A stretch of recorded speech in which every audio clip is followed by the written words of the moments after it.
তিন দিনের সফরে ব্রুনেই পৌঁছেছেন প্রধানমন্ত্রী শেখ হাসিনা। সকালে বাংলাদেশ বিমানের এক বিশেষ ফ্লাইটে শাহজালাল বিমানবন্দর থেকে রওনা হন তিনি।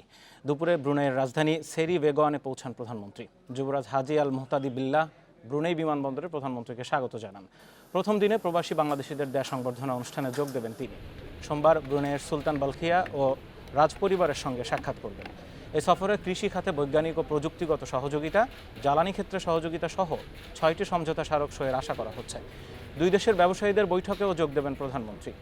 এছাড়া মঙ্গলবার ব্রুনাইয়ে বাংলাদেশ হাই কমিশনের নতুন ভবনের ভিত্তিপ্রস্তর স্থাপন করবেন শেখ হাসিনা।